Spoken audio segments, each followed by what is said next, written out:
देखो अनुवांशिकता, तीसरा के चैप्टर का नाम है अनुवांशिकता एवं जैव विकास। बहुत आसान चैप्टर है, समझिएगा।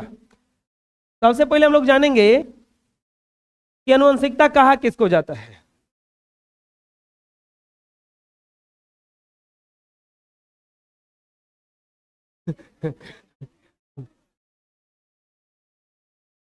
देखो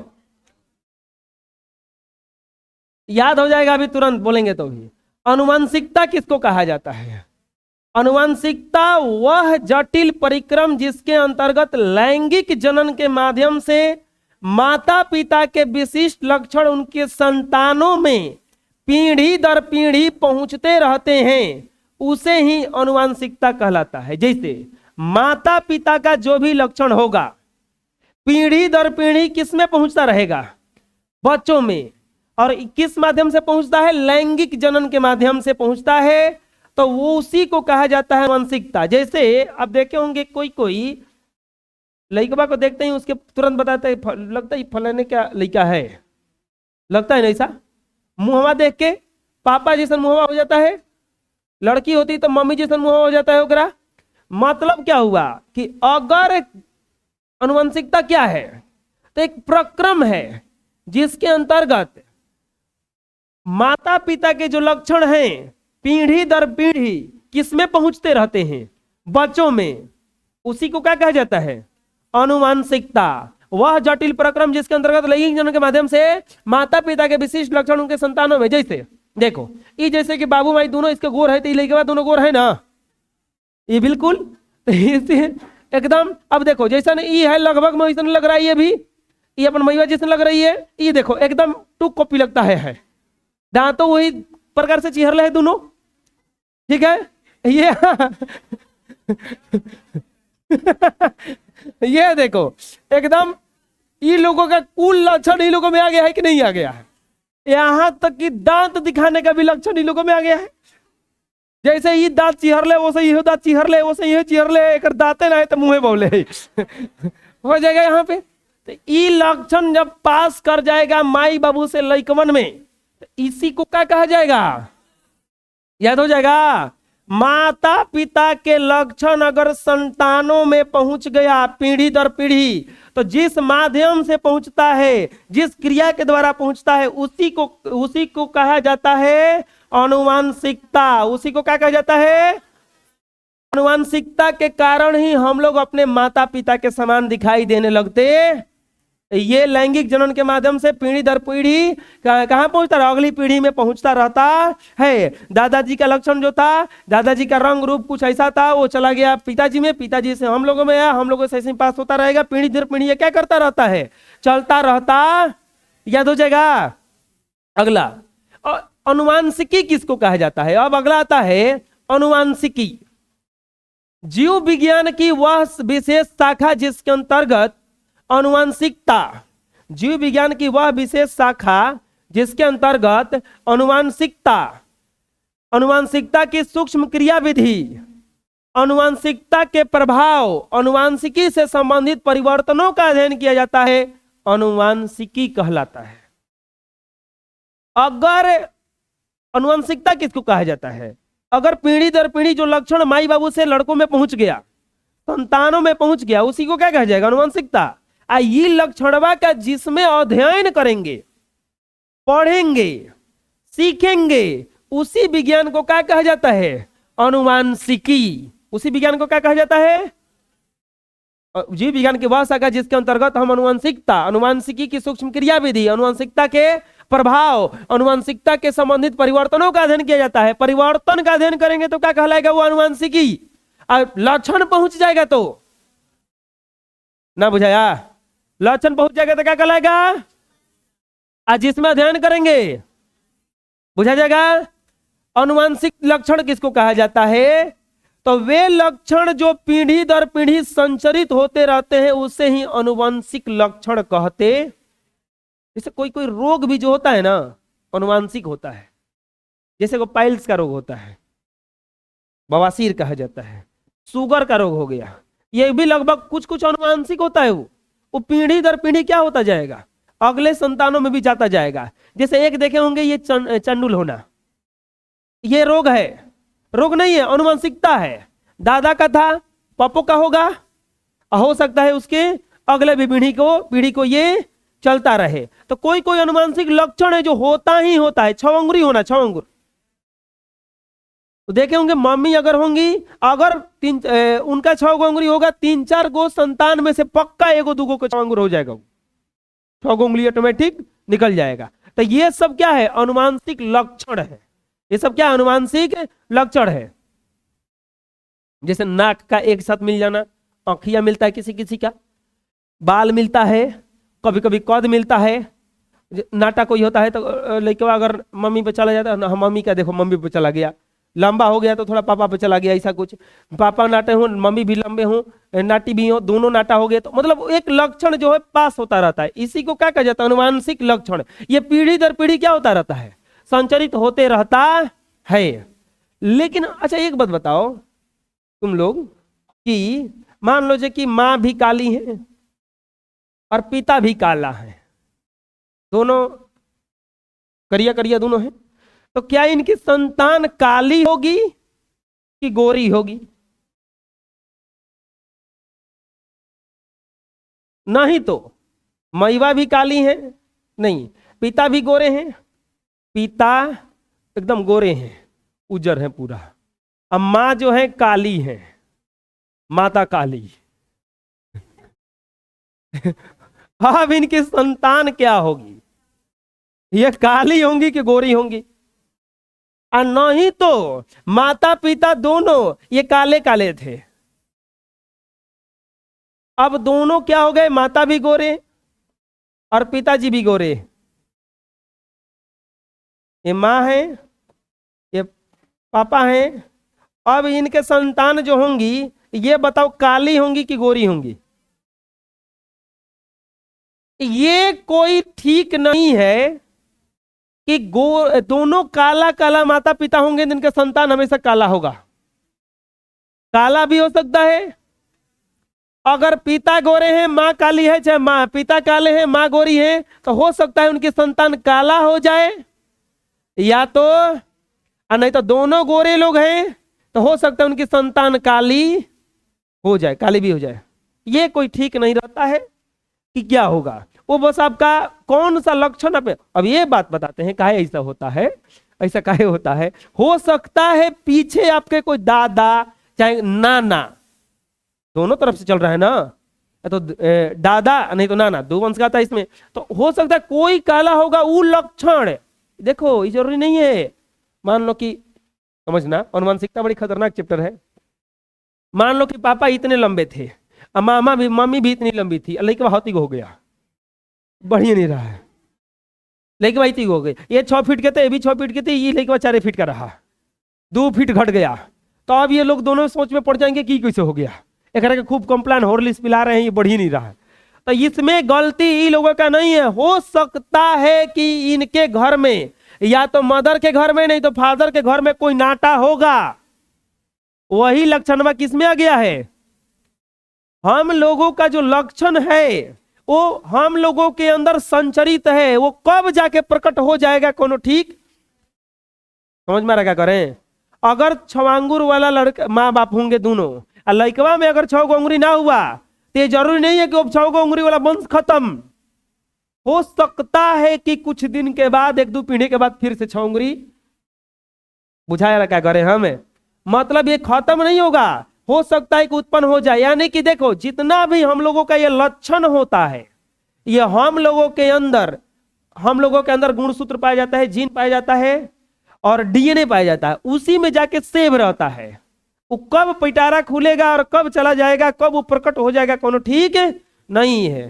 तो ये लक्षण जो पहुंचता रहता है, इसी को कहा जाता है अनुवांशिकता, जिसमें पढ़ेंगे हम लोग, कह लेंगे उसको अनुवांशिकी। जो लक्षण जाता रहता है उसे अनुवांशिक लक्षण कहा जाता है। अब बता रहे हैं तुरंत, अभी बताए हैं अभी कि माँ बाप दोनों काले काले, लड़का कहीं गोरा हो गया, तो इस जब ऐसा हो जाता है तो इसको कहा जाता है विभिन्नता।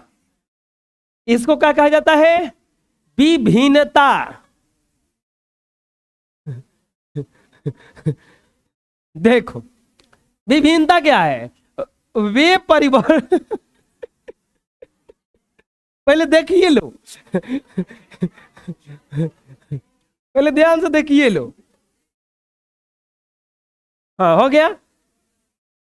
कुछ कुछ ऐसा लक्षण होता है जिसके कारण वे परिवर्तन जिसके कारण एक ही जाति के दो सदस्य या एक ही माता पिता की दो संतानें आपस में एक दूसरे से भिन्न हो जाते हैं। एक ही माता पिता के संतान है लेकिन अपने में दोनों क्या हो जाएगा, भिन्न। तो उसी को कहा जाता है विभिन्नता। या अगर मान लो कि भाई बहन है, भाई बहन में से कोनो करिया निकल गया तो ओकरा करीबा करीबा नहीं कहना है, ओकरा में कौची आ गया है, विभिन्नता आ गया है। उसको समझाना है कि देख तोरा में विभिन्नता आ गया है। हमनी के माई बाबू लेकर भाई जा तू, हमनी के अनुवांशिकता के अंतर्गत बन जा, तू विभिन्नता के अंतर्गत पड़े। ये जरूरी नहीं है, भले समाज वगैरह में कुछ अलग धारणा बनाने लगता है, ऐसा कुछ बात नहीं है ठीक है। देखो विभिन्नता, एक ही माता पिता के, देखो अब भाई जैसे माई है तो इनका देखो ई लिखवा गोर है, ई गोर है, ई देखो इहो गोर है, इहो गोर है, सब एक का है। ई देखो दोनों करिया करिया है, तो ई इन्हीं का है। इन दोनों में क्या आ गया है, विभिन्नता।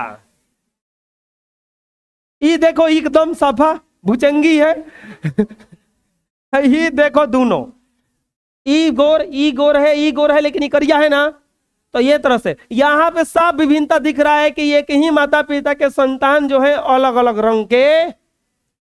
अभी घूमेगा ना बाजार में तो ये अपने जैसा लगेगा ही नहीं।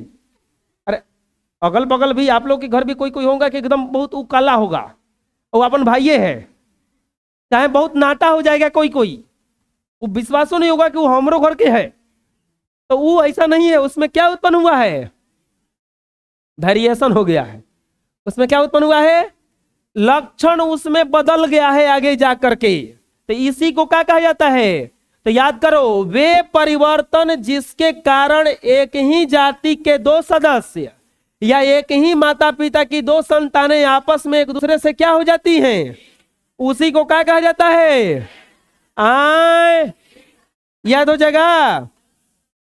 अब देखो विभिन्नता के प्रकार, विभिन्नता मुख्यतः दो प्रकार के होते हैं, एक होता है जननिक, एक होता है कायिक। एक होता है जननिक, एक होता है कायिक। अब अगल बगल में जाकर मिला लेना अपने अपना, ठीक है, ये ऐसा भी होता है कि नहीं, ऐसा सच में होगा। एक ही माता पिता के दो संतान, कोई मोटा हो जाता होगा ज्यादा तो कोई एकदम दुबला पतला लगता है कि एकदम, कोई लंबा हो जाता होगा तो कोई नाटा। तो ऐसा नहीं है, वो विभिन्नता आ गया है। उसको समझाना है कि देख तू नाटा इसलिए हो गई है, चाहे हो गया है, तुरा में विभिन्नता आ गया है। ठीक है, अब सुनो विभिन्नताओं के प्रकार। विभिन्नता कितने प्रकार के होते हैं, दो प्रकार के, एक जननिक विभिन्नता और एक होता है कायिक विभिन्नता। विभिन्नता कितने प्रकार के होते हैं, दो प्रकार के, एक जननिक और दूसरा कायिक। देखो ऐसी विभिन्नताएं जो जनन कोशिकाओं, चुप रहो, ऐसी विभिन्नताएं जो जनन कोशिकाओं में होने वाली परिवर्तनों, जैसे क्रोमोसोम की संख्या परिवर्तन, जीन के गुणों में परिवर्तन के कारण होती है, उसे जननिक विभिन्नता कहते हैं। ऐसी विभिन्नता एक दूसरी पीढ़ी में वंशागत होती है, इसी कारण से इसे अनुवांशिकता या विभिन्नता भी कहा जाता है। इसमें से कुछ विभिन्नताएं जन्म से ही प्रकट हो जाती है। जैसे जननिक विभिन्नता क्या है, जैसे कुछ कुछ विभिन्नता जो है एकदम जन्म से प्रकट हो जाएगा। जैसे आंखों एवं बालों का रंग, देखो जैसे एक ही माता पिता, एक बाल खूब करिया है, ये दोनों महीने है, एक बाल देखो भूरा हो गया, तो जननिक विभिन्नता में आएगा। ये किस विभिन्नता में आएगा, जननिक विभिन्नता। ये देखो ये करिया है, ये साफा उजर है, तो ये किस विभिन्नता में आएगा, जननिक विभिन्नता में। कुछ देखो विभिन्नता कितने प्रकार का, जननिक और जननिक विभिन्नता किसको कहा जाएगा, जो पीढ़ी दर पीढ़ी चलता रहता है, उसे जननिक विभिन्नता। इसमें कोई आपका कारण नहीं है, आप कुछ नहीं कर सकते हैं। पेट में जो बच्चा पलता है उसमें आप बाहर से कुछ नहीं कर सकते हैं। वो गोरा निकलेगा, काला निकलेगा, नाटा निकलेगा, छोटा निकलेगा, बाल होगा कि नहीं होगा, ये कुछ नहीं है, वो कुछ पता उसके बारे में नहीं है। तो ये जो है जननिक विभिन्नता में जाएगा। उसमें जो परिवर्तन आ गया गॉड गिफ्टेड मानिए उसको। लेकिन कुछ कुछ परिवर्तन बाहरी कारण से होता है उसी को कहा जाता है कायिक विभिन्नता। कुछ कुछ जो परिवर्तन है वो बाहरी कारण से होता है जिसको कहा जाता है कायिक विभिन्नता।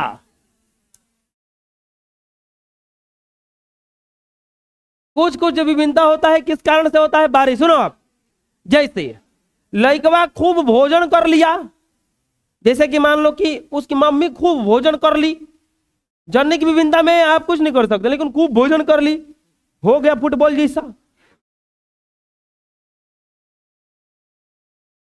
देखते होंगे कोनो कोनो लड़कवा जन्म लेता हो ना जीभ निकालता होगा, तो कोनो कोनो लड़कवा खूब लार गिराता है, तो आदमी बोला जाता है कि लगता है कि उसके मम्मी को खाने को बढ़िया से नहीं मिला था।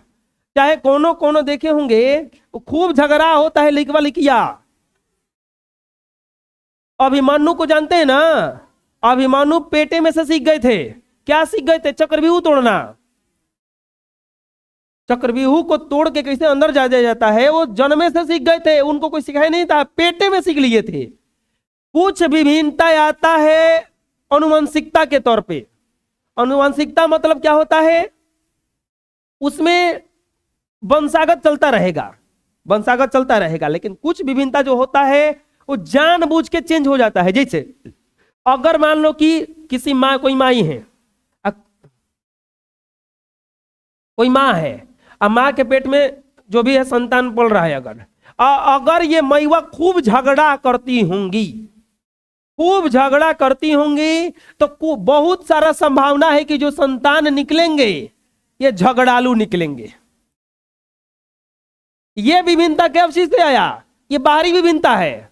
अगर ये माँ, उसी समय देखिए जाता है, आप पढ़े होंगे जब ये पाठ भारतीय संस्कार, तो उसमें लिखे होंगे वो गर्भाधान पुंसवना, उसमें जैसे गर्भवती को खुश रखा जाता है हमेशा, उसको मंत्र सुनाया जाता है, उसको अच्छा चीज दिखाया जाता है हमेशा, ताकि जो होने वाला संतान है उसमें विभिन्नता अच्छा वाला आए।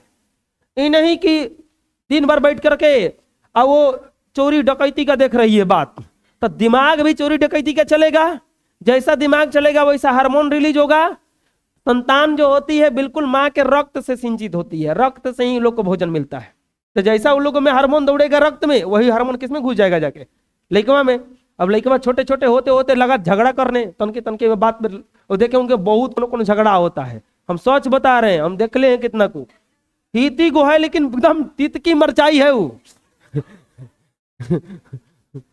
सही बोल रहे, मिला लेना, उसकी मम्मी पक्का झगड़ा होंगी। नहीं अभी तक मिलाए होंगे तो मिलाना, उसके मम्मी पक्का झगड़ा होंगी, तबे उतना वो झगड़ा कर रहा है। कुछ कुछ विभिन्नता आ जाएगा, कोई सही निकल जाएगा, ऐसा नहीं है कि हमेशा सही होगा। कुछ कुछ विभिन्नता आ जाएगा जिसमें वो सही निकल सकता है, लेकिन ज्यादातर में झगड़ा ही निकलता है। ठीक है, तो ये जो विभिन्नता आता है उसको कौन सा विभिन्नता कहा जाता है? कायिक विभिन्नता। इस विभिन्नता को कौन सा विभिन्नता कहा जाता है? जैसे ये देखो, ये बिल्कुल इनसे नहीं मैच कर रहे हैं, तो ये इन्हीं का संतान है। ये तो कम मोटा है, इसमें लगता है फोटो हुआ ज्यादा कंप्रेस कर दिए, ये थोड़ा सा ऐसे है, थोड़ा सा ये ऐसे है, तो यहाँ पे ठीक है। तो ये विभिन्नता कौन सा विभिन्नता कहलाएगा? कायिक विभिन्नता। ये खाना के कारण हो सकता है। जैसे एक और आता है ग्रहण और लगता है ना, तो देखे होंगे कुछ नहीं करने दिया जाता है उन लोगों को, तो वो विभिन्नता जो आएगा ना, ग्रहण के दौरान अगर कुछ कर देंगे, कुछ घटना घटेगा, तो कौन सा विभिन्नता कहलाएगा? वो कायिक विभिन्नता कहलाता है। कौन सा विभिन्नता कहलाता है वो? अगला आता है फिनोटाइप होता है, एगो जीनोटाइप होता है। एगो फिनोटाइप होता है, एगो जीनोटाइप होता है। फिनोटाइप लक्षण पर रूप, जीवधारुओं के वो लक्षण जो प्रत्यक्ष रूप से दिखाई पड़ते हैं फिनोटाइप कहलाते हैं। जैसे लड़का जैसे ही जन्म लेता है तो कुछ देरों के बाद जब उसको घर वाले जाके देखते हैं ना किसके जैसा है, तो सुने होंगे वो गाना आया था उसमें कि एक नाक लागे नाना जैसन बा, एक मुंह लागे मामा जैसन बा, तो ऐसा कुछ आता है ना।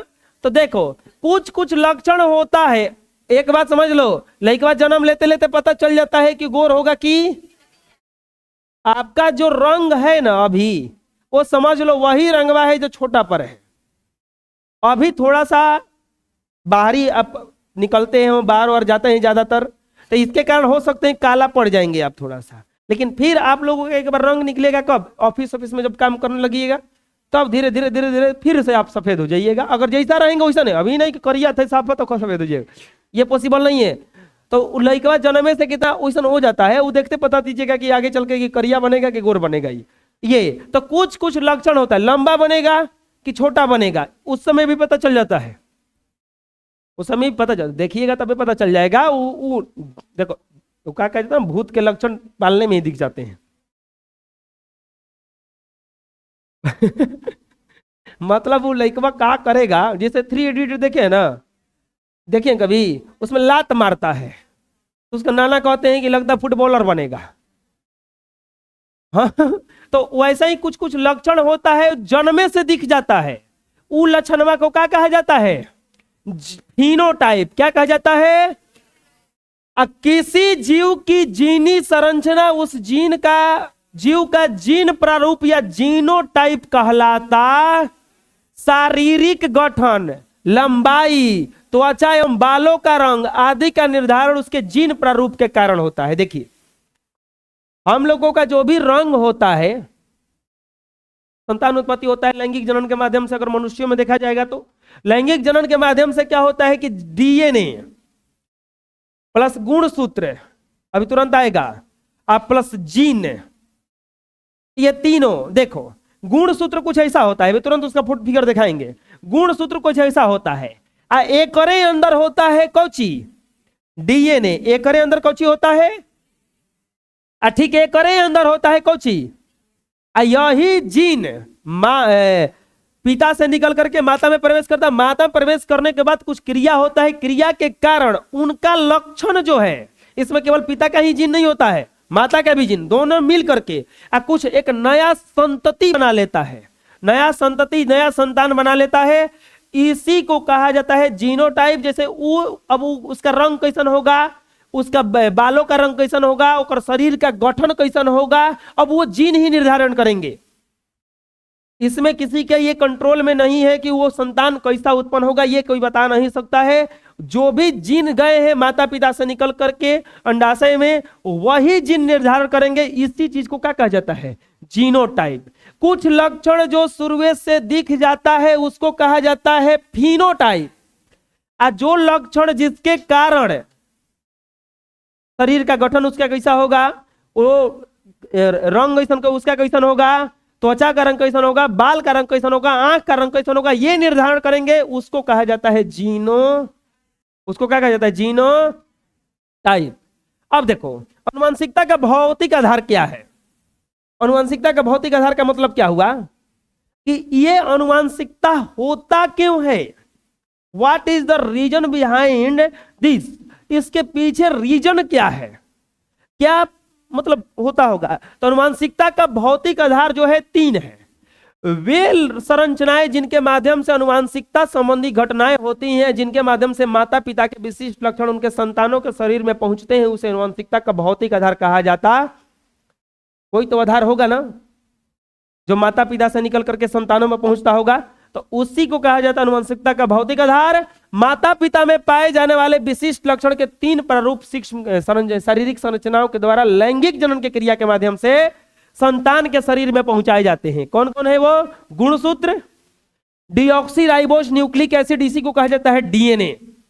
और तीसरा क्या होता है? आपका पता लगाया जा सकता है कि आपके पिता कौन है अगर डीएनए टेस्ट करा दिया जाए। डीएनए टेस्ट करा दीजिएगा तो आपके माता पिता, आपके खानदान का पता चल जाएगा। दादा का डीएनए उसके पोते से, उसके कितने भी पिछले पीढ़ी चली गई है, आगे चली गई है पीढ़ी, उनसे जाके मिलने लगेगा, क्योंकि उन्हीं का है। आपके पिता का बस एक बाल कापी है, ये एक बाल भी ले लिया जाए और एक पिता का बाल ले लिया जाए, जाकर डीएनए टेस्ट कराओ, वो मैच करना चाहिए, पक्का है कि मैच करना चाहिए। नहीं तो एक बूंद खून, कुछ भी शरीर का अंग काफी है डीएनए टेस्ट कराने के लिए। हर चीज में डीएनए होता है। तो ये जो डीएनए टेस्ट क्यों कराया जाता है? सुने होंगे कि डीएनए टेस्ट कराना है, तो डीएनए टेस्ट क्यों होता है? डीएनए टेस्ट इसलिए होता है कि डीएनए में ही जो अनुवांशिकता के जो आगे जाने वाला लक्षण है वो किस में जाके सेव रहता है, डीएनए में। किस में सेव रहता है? डीएनए कौची में होता है? गुणसूत्र में। देखो डीएनए ऐसा होता है हम लोगों का, ये गुणसूत्र है, ये जो दिख रहा है ना, ये इसी को क्रोमोसोम कहा जाता है। ये समझ लो कि स्प्रिंग जैसा है, एक कहीं से खींचोगे ना, ये डीएनए है, जो नहीं कागज जैसा हो गया है, इसी को क्या कहा जाता है? डीएनए। इसी के अंदर में रहता है जीन। डीएनए के अंदर क्या रहता है? जीन। डीएनए का फिगर देखो ऐसा है, ये डीएनए है, सॉरी क्रोमोसोम, गुणसूत्र। ये क्या है आपका? 46 का गुणसूत्र होता है हम लोगों में, 23 जोड़ा, 23 जोड़ा, 23 जोड़ा, 23 जोड़ा में से 46 जोड़ा। ये इसके बाद में माता में भी 23 जोड़ा होता है और पिता में भी 23 जोड़ा होता है। इन गुणसूत्रों का इन गुणसूत्र एक दूसरे से जाके टकराते हैं, लास्ट में गुणसूत्र कुछ बच जाते हैं। आगे पढ़ना है हम लोगों को, कब कोई संतान लड़की होगा और कब कोई संतान लड़का होगा, ये निर्धारित करने वाले ये गुणसूत्र ही होते हैं। कोई संतान जो होता है लड़की हो जाता है, कोई संतान जो है लड़का हो जाता है, ये निर्धारित करने वाले ये गुणसूत्र ही होते हैं। तो गुणसूत्र किसको कहा जाएगा? यही देखो, इसी में सब रहता है, इसी में रहता है डीएनए। डीएनए टेस्ट जो होता है इसी का होता है, इसी में से निकाल करके लक्षण देखा जाता है। जो मशीन होता है उसको रीड करता है कि ये लक्षण इसमें ये है। फिर पिता का चाहे माता का डीएनए लेकर चेक करा जाएगा उसमें, तो वो चेक करेगा ये है, फिर कहेगा कि नहीं मैच द फ्लोइंग, ये दोनों मैच कर रहा है, इसका मतलब जो संतान है इन्हीं का है। तो इस तरह से ये पता चल जाता है। अब देखते हैं आगे, अनुवंशिकता का भौतिक आधार कौन है? 3 गो, बोलो कौन है? गुणसूत्र, दूसरा, तीसरा डीएनए, और विभिन्नता किसको कहा जाता है? एक ही माता पिता का संतान जब अलग अलग दिखने लगे तो उसको क्या कहोगे? एक ही जैसा दिखने लगा उसी को क्या कहा जाता है? अनुवांशिकता। अनुवांशिकता का अध्ययन जिसमें किया जाता है उसी को क्या कहा जाता है? अनुवांशिकी। जो लक्षण दिखता है उसको कौन सा लक्षण कहा जाता है? अनुवांशिक। याद हो जाएगा। अब देखो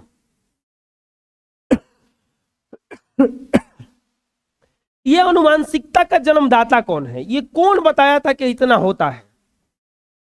अनुवांशिकी का जन्मदाता या पिता किसको कहा जाता है? ग्रेगर जॉन मेंडल को।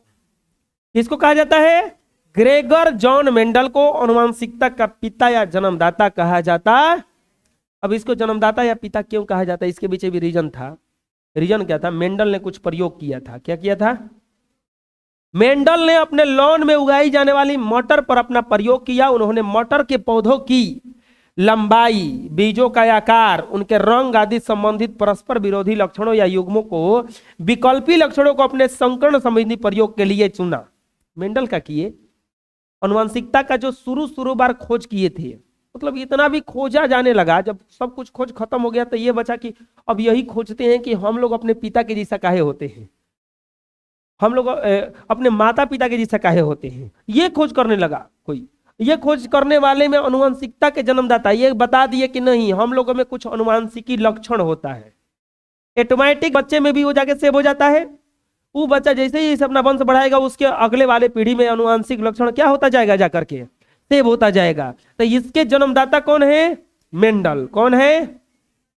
मेंडल ने सबसे पहले प्रयोग आदमी पर नहीं किया, मटर के पौधा पर किया। ये ऑब्जेक्टिव आया है कि मेंडल ने अपना अनुवंशिकता संबंधी प्रयोग किस पर किया था? मटर के पौधे पर। मटर कबीली, अरे अभी ना आता है मटर छेमी, वो उसी को कहा जाता है कबीली। एक दालो बनता है, घुगनी बनता है, चूड़ा में डाल के इसको भून दीजिए, बहुत अच्छा लगता है, छोला बन जाएगा और बहुत कुछ बन जाएगा। आप लोग बना के घरे खाइएगा। प्रश्न एक आता है कि मेंडल ने संकरण संबंधी अपने प्रयोगों है तो मटर के पौधों कहीं क्यों चुना? इनको सपना आया था कि मटर के पौधा चुनेंगे, कि कोई सपना में आके कह के गया था कि ये मेंडल जी जब आप बड़े हो जाइएगा अनुवंशिकता अध्ययन कीजिएगा तो चना काहे नहीं ले लिए, महंगा सा मौकया काहे नहीं ले लिए? बड़ी दिक्कत था इसमें। मेंडल ने अपने प्रयोग हेतु मटर के पौधों को क्यों चुना? ये प्रश्न आया हुआ है बीए में। तो सुनो, निम्नलिखित कारण था। मटर के पौधों में सभी लक्षण स्पष्ट रूप से पाए जाते हैं। अच्छा, आप लोग मटर कितने प्रकार के देखे हैं? कभी देखे होंगे मटर जो रहता है एकदम बिल्कुल कोनो कोनो गोल रहता है, जैसे एगो छोला मटर को चिताता है, काबली चना, काबली चना होता है, वो काबली मटर होता है, काबली मटर भी होता है ना, वो छोला बनता है जिससे पता नहीं क्या होता है, बड़ा बड़ा होता है वो। इसके बाद एगो मटर होता है एकदम सुखाइल, जैसे मुरझियाइल होता है, झुरीदार होता है, ऐसा होता है। एगो जो पौधा होता है मटर का, ये बड़ा सा पौधा हो जाता है। एगो कोनो कोनो मटर का पौधा देखे होंगे छोटा सा होता है, एकदम लगता है कि निमोनिया का शिकार है। एगो एगो मटर का पौधा पूरा एकदम गोर रहता है, हरा रहता है, हरा। एगो इतना गोर रहता है, इतना गोर रहता है, पीला दिखता होगा, होता है ऐसा, देखे होंगे मटर का पौधा, ऐसा देखे ना। कोनो कोनो मटर का पौधा बिल्कुल गोल होता है, कोनो कोनो का मटर का पौधा एकदम झुर्रीदार होता है इसे। इसके बाद कोनो कोनो मटर का पौधा क्या होता है, लंबा।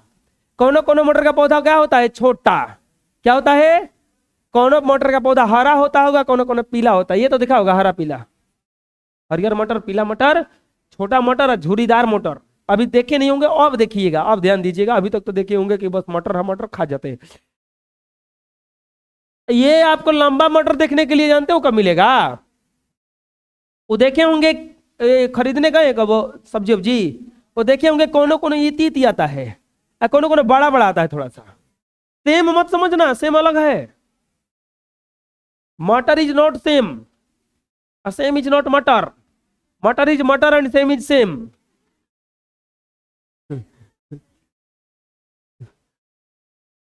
हाँ, इसके बाद में देखो ये अलग अलग क्यों लिए, क्योंकि इसमें अलग अलग लक्षण बहुत आसानी से दिख जाता, इसमें अलग अलग जितना भी लक्षण है आसानी से दिख जाता है। देखो कारण क्या था, मटर के पौधों में स्पष्ट रूप से सभी लक्षण पाए जाते हैं और उनके फूल द्विलिंगी होते हैं।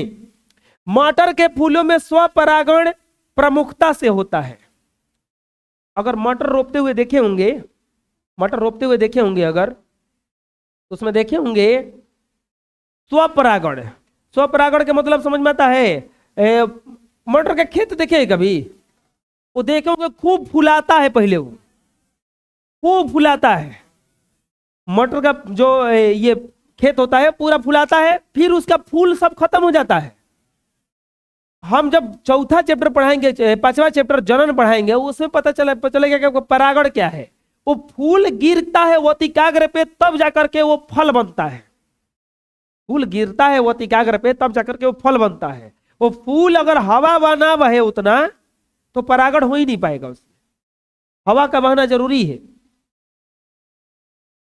फूल के चारों ओर देखे होंगे भंवरा मंडराता है, उन भंवरों का मंडराना सही है कि गलत है? सही है बिल्कुल ही, क्योंकि वो भंवरे कभी कभी क्या करते हैं, उससे पराग कण निकाल करके, देखो फूल में दो भाग होते हैं, एगो वतिकाग्र होता है, एक और होता है नर भाग होता है, एक मादा भाग होता है।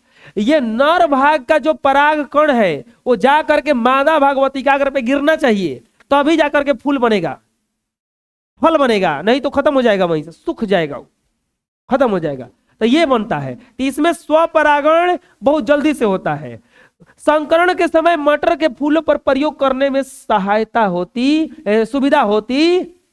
मटर के पौधे अधिक स्थान और मटर के बीज आसानी से बाजार में,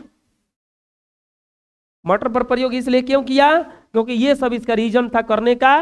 क्या क्या रीजन था, कि इसमें स्वपरागण होता है, बाजार में जल्दी से मिल जाता है, मटर के प्रयोग में करने में आसानी होता है, जगह ज्यादा नहीं छकता है, और सभी लक्षण आसानी से दिखाई पड़ जाते हैं, सभी लक्षण आसानी से दिखाई पड़ जाते हैं। अब देखो, चलो आज इतना ही रहने देते हैं इसको, ठीक है? तो निकलो।